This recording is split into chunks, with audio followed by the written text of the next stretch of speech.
G'day everyone, welcome back to another video, and today's a really awesome one because I've got Shane here from Crypto Tax Calculator and he's going to go through a bit of the software. I can ask him some questions that I know I'm getting bugged with by everyone that's wanting to know. So g'day Shane, welcome to the channel. Thanks for the invite, Ethan. Really appreciate it. Great work putting this together. Awesome. I really appreciate your time. So can you give me a bit of a rundown of, who you are, but more importantly, what is Crypto Tax Calculator for those that aren't aware, and what are you trying to achieve? Yeah, crypto tax calculator. So it does what it sounds like. It helps you achieve, work out your tax calculations when it comes to crypto. Personally, I'm a software engineer. I was actually working on a decentralized exchange back in 2018 before running into my own crypto tax issues, really around on-chain activities. So how do you handle, trading on dexes back? And this was back in 2018. So before before these things were popular. Yeah. Basically, how do you go about building up a transaction history when there's not a financial middleman there to provide it to you in the first place? At the time, there was a lot of effort being made in terms of it's quite common in crypto to move funds between centralized exchanges just because it's the nature of the asset being, kind of like a currency, but also kind of like an asset, which can cause issues where you've got to merge, a lot of different CSVs together to get to a tax outcome. But when it comes to on-chain activity, you often don't even have those CSVs in the first place. So how do you pull that data up? It turns out it's a really big problem. That's a global problem, but we've been thinking about it since 2018, and since DeFi Summer came along in 2020, the problem that we're particularly addressing has become pretty big. And yeah, just been out there trying to make it a lot easier for cryptocurrency users to recover from their tax nightmare that they often get themselves into. Yeah, definitely. I know all too well about that. And I know I've had plenty of people approach me with a bit of a nightmare. And that's come from a lack of software or a lack of education in the past. And we spoke about just before we jumped on the call that, the education's getting better, which is great, but it's all well and good to know, well, how does things work from a tax point of view? But you then need a system to be able to do it. And like you said, it's easy in a shares world where you could easily go, oh yeah, my broker's going to give me an exchange, a CSV file, or they're going to give me an output or report that shows exactly what I've done. But once you're starting to get into the crypto world where you're going across exchanges and wallets and you're starting to get into the decentralized space where you're not just going to pull out a CSV file necessarily that's going to easily solve your issues, you've really got to rely on software. And pretty much when people say to me, oh, look, can I do it without software? It's, look, you can try, but you're just going to be spending so much hours on that. So what in particular are you trying to do to differentiate Crypto Tax Calculator in the market? Because I know there's obviously other softwares out there. What are you guys really trying to focus on to be, your specialty? I know you're trying to do the whole lot, but is there any areas in particular that you guys are really focused on? Yeah, main focus is accurately tracking on-chain activity across multiple different kind of blockchains. So, whether it's Solana, Avalanche, an EVM-based chain, typically like Ethereum or something similar. How do you track and rebuild a transaction history that covers all that activity, and also can be simulated with, your activity on a centralized exchange? It really focused on, providing a service that is suitable for tax professionals like yourself, as well as individuals who are trying to go about reconciling their transaction history to an accurate state and basically doing the right thing. Yeah, no, definitely. I think that's what I've noticed definitely from using your software myself or using it with clients, is that I can see that because you've started with that idea in mind of going, look, how can we make this easy for both accountants and also for general users? It definitely shows that you've got to build a software that makes sense to everyone, not just to, well, it's no good if it only accountants can use it, or if it's so dumbed down that it doesn't have the features that we would need. So you've got to do it for both. But I can see also when you're talking about, those different blockchains and different, like all that, what you've got there, you can see that you've built that within mind because it works so well, that functionality that you're trying to do. So you obviously touched a bit on there who the product's aimed at. a lot of what I get from clients and from prospective clients or over on YouTube is people that have run into so many issues and they don't know where to go. So when people are having troubles with the software, what are you doing at the moment with, trying to put support in place, or where should people, you're building guides again, how to try and fix errors, or if you've got, a good support team in place, what's your go with that kind of stuff at the moment? Yeah, so we're doing a lot of investment in the product itself, particularly around the reconciliation engine and guiding users through that reconciliation process. It can be really challenging, especially if you've got, as an individual, you might not have been keeping accurate records for the last 4 years, for example. Maybe you were trading in the 2017 ICO boom, put it aside for a while and hodled through the bear market, and now you're back into it since DeFi summer. And it's really important to try to get all those transactions into the software from the beginning of your time in the cryptocurrency ecosystem. That way you can accurately kind of track the cost basis as you kind of interact with the system. You need to be able to track the cost basis from your initial purchases all the way through to that actual disposal. And a lot of trouble can be caused by, say, missing data from exchanges or missing initial purchases, etc.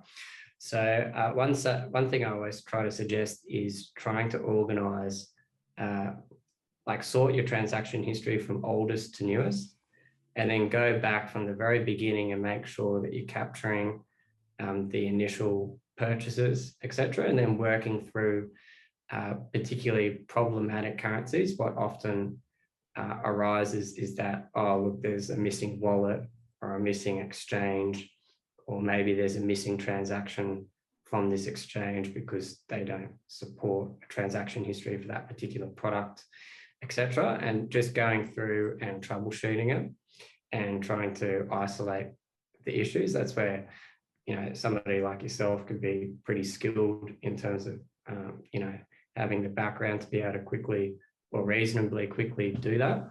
And we're really trying to build out some tools there from a software perspective to help find, the needle in the haystack that might be causing some of these issues for particular individuals.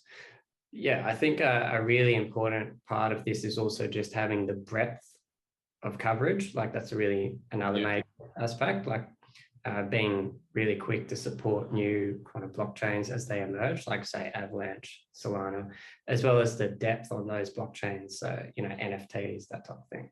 Yeah, no, and I definitely agree with that. Just my troubleshooting point, if I'm trying to work through it with a client or for myself, is you're starting from the start. You go, well, what was the first exchange I used to buy crypto? Let's get that CSV, or let's get the API linked, and then go, okay, well, what did I, where did I move stuff? Okay, I know I use this exchange next, and working through it from oldest to newest. And if you get that exchange right, okay, all those transactions are correct. You get all those, the lines that go out from where you started, and you get that one right, and you get that one right, and you just work through it. And I think that's great. And I think your software is getting really good, and I can see it improving all the time of trying to, the biggest thing is identifying. And obviously when I'm working in all the time, I can go, well, what could be causing this error? And I think you do it really well with your warning section there at the top that goes, look, this is, something may be missing here, or this is into a negative balance, where you can't have a negative balance of a coin. So where has that gone wrong? So it's just trying to, go through it in a logical order to fix it. So you talked about NFTs and stuff like that. And I'm getting quite a lot of clients that are transacting in that space. I'm trying to do my own project. So I'm obviously, heavily invested in educating myself on NFT. So how does your system work for that? Do they seamlessly integrate, no different to if someone invested in a cryptocurrency? Yeah, it depends on the blockchain, but for example, the EVM chains, you can just add in your wallet address and we'll pull in the ERC 721s, I think they're called, which is that particular NFT protocol. And we cover things like, you could do lots of interesting things in NFTs that are again quite different to your normal crypto to crypto style transactions, which is again very different to what you do on, say, ComSec with buying shares. For example, you can mint NFTs with ETH, but you can mint, you could spend 1 ETH to get 20 NFTs, for example. So distributing the cost basis across those 20 NFTs rather than having to manually enter that type of data, and being able to associate the generation of the NFT itself based on the gas fee onto that NFT. I think, yeah, like from a filtering perspective, we do a lot of stuff there. Like, how do you actually organize all these NFTs? Because you could tend to have, where typically you might have, say, 10 or 12 currencies in your portfolio. Now, if you're an NFT collector, you can have a lot more. So yeah, there's just different ways of kind of thinking about the problem space when it comes to NFTs, which is fairly unique to that market. Yeah, definitely. And it's this whole crypto space is evolving so quickly, and that's what I always tell people. If you're investing in something so new, is that you've got to allow time for the softwares to actually work out, well, how does this work and how are we going to implement that? And like you said, NFTs is a prime example that, the whole point of them is that they are non-fungible. So it's not like if you hold 7 Bitcoin, each of those Bitcoin, pretty much has the same value and the same cost base. It's not really going to matter, but obviously the NFTs have different functionality. So it's evolving space, and it's going to definitely be a challenge for you guys. So outside of obviously all the tracking side of things, what happens once you actually get, I've gone through, I've got everything reconciled.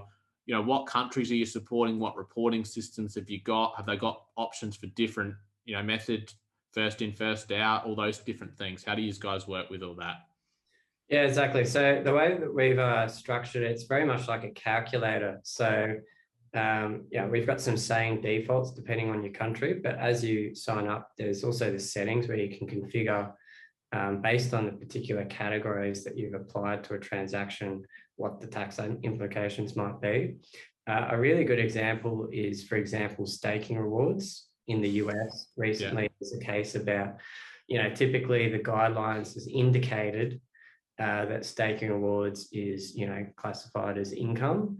But there was a recent case in the US that's kind of hit a lot of news recently that might suggest that it might be zero cost basis in some circumstances. And then we know, some tax professionals in the US are taking that as an opportunity to have a more aggressive stance with particular clients who could benefit from this. And, we enable that option in the settings. So it's really up to the individual to work with their tax professional to choose what is best going to suit their circumstances. And we're just trying to provide those options in the calculator. I think that flexibility is really important.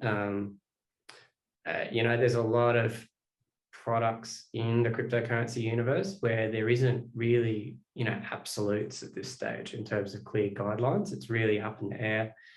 Different tax jurisdictions seem to be taking different opinions and different stances. A common one recently, another one was like the HMRC in the UK talking about lending products, and you can't actually theoretically lend crypto, and actually what you've done is disposed of it from a beneficial ownership perspective, and that's kind of like a taxable point, is depositing it into these types of contracts. And there's a lot of open questions as to whether that might apply in Australia, etc. There's the Board of Tax conversations going on in Australia, right, like coming up right now. So, having that configurability in the calculator is really important from our perspective. And the suggestion here is to work with your tax professional to have, a good stab at what an accurate cryptocurrency tax return looks like, and just really stay on top of the guidelines as they emerge so that you can amend it if required. Yeah, definitely. And I think that's the whole thing. It's having a software that's flexible, which is great that it's so easy just to toggle those things. And like I keep telling people, we haven't got the law to go off to go, or, case law or court cases that have happened to go, yeah, this is how we're definitely going to treat that. There's so many things that come out. And like you said, the whole staking reward thing over in America is that that's a major thing that if they change, or, a court ruling comes out and go, yeah, this is how we're going to do it. If something like that happens here in Australia, you want to have a software that's flexible that we can go, okay, let's toggle it and we're going to treat it like that. So I think that's really awesome that you guys are focusing on creating a software that's flexible, because I think there are a lot of different interpretations of how something should be treated. So therefore, having a software that's easy to go, yep, this is how I'm doing it. At least then you can go to your tax professional, you can go to the ATO and try and get a private ruling on something, and you know that you've got software and reports to back that up. So for you guys, like obviously there's a lot going on. The crypto space is evolving so quickly. So what are you focusing on next? Like where are you, focusing your attention to try and improve the product, or is it trying to integrate with more different chains, etc.? Yeah, a really big push on the number of chains that we're adding support for. For example, we just released support for Avalanche, a really deep integration. I think there's actually the way Avalanche is structured, there's multiple different chains within Avalanche itself. So pulling in all that data is an example. The reconciliation engine is another really kind of big focus point for us. So really stepping through. So when an individual is working with an accountant, there's clearer guidelines as to, what might be the next best step to try to reduce the amount of unreconciled transactions, and just trying to, programmatically assist the user as they kind of go through that reconciliation journey, rather than saying, oh, hey, here's 1,000 warnings. Good luck. Just trying to guide them through it as best as possible. Yeah, definitely. And that will definitely make my life easier to work with clients if we can go, look, here's an easy, you give this a shot first. And it's like, keep telling people the more you can get right, the cheaper it's going to be for fees. And you've got your software that's rely on your software and work with them. And eventually we're going to be able to get a better space. And I think, you guys are leading the way in it, I believe. So how are you approaching things that, and I haven't put this on my notes before I sent you, but things like rebase tokens and that, I'm getting a lot of questions on that. And I know you've got a really good article, and not even that in particular, but what are you doing when you got challenges where a software maybe at the moment can't physically get the data? Are you, you're trying to work on that, or you're trying to put educational articles in those areas? Yeah, I mean, that's one of the things that we've been engaging with the tax authorities as well. Like, these are issues, right? Like rebasing SafeMoon, for example, how is that taxed? It's a really different product. I don't think anyone's really come across this before. So how does this actually work? When is beneficial ownership realised? I can't give any specific tax advice there, obviously. It's really a process of working through with your tax professional, even engaging with your tax authority, say the ATO, and a private ruling as to how you want to assess and declare these types of gains that you might be making in those types of products. I think I've seen a lot of questions being raised about, there's this constant point around beneficial ownership. And like liquidity pools is another interesting example. Like, is the beneficial ownership, is it a disposal when you deposit into the liquidity pool? If not, if the asset's in the liquidity pool and you're earning fees, like at what point do you become the beneficial owner of those fees? Is it when you withdraw, or is it on a per block basis? So, if it's a Uniswap, it would be like every 6 minutes. And then how do you get that fee? Would it be like, do you have to derive it from based on the number of participants in that liquidity pool, which would be extremely complex to try to work out, and probably not. It's just very difficult to comply with those types of guidelines. So I think, that's a point which I think as the space evolves, there'll be more clearer guidelines of some of these products, and during that guideline process, there needs to be consideration about what's actually achievable from a record keeping perspective as well. Yeah, definitely. Like you said, if something's happening every 6 minutes, you got 10 an hour, you've got 240 transactions there just a day on something like that. And, the best software in the world that's not what softwares are built for, to do that kind of thing at the moment. Like, we want to have clear guidelines. And once if we know how something is to be treated, then obviously you guys can put stuff in place to be able to handle that. So it's really good that you're working with things like the ATO and speaking to people to try and make sure that your software is there ready to go, or it can be best equipped to handle some of these things. And once we have more clear guidelines on how things are to be taxed, we know that, okay, well, now we know how it's got to be taxed. We've got a system such as what you guys have created to track it. Then people can go back to their accountants and actually get tax advice, and, try and put themselves in a position where they're going to be able to save some tax, not be so stressed about how to track it all. So is there anything else in particular you do want to highlight on your software that you think is really important? Look, I think the main thing is, Aussie company. So I think your user base is very much Australian. Yeah. we've got a really deep focus on supporting the local market as well as international markets, but we've started off as an Aussie homegrown company.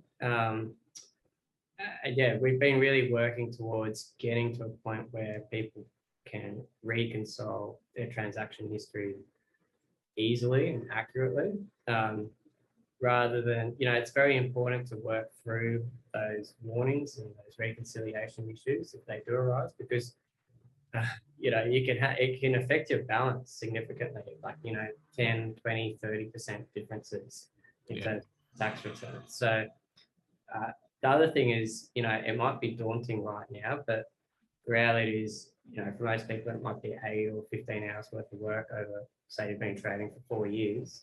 But once you've got it up to date, moving forward, it can actually be a really positive thing. Like, you've got a clear transaction history of all your previous trades.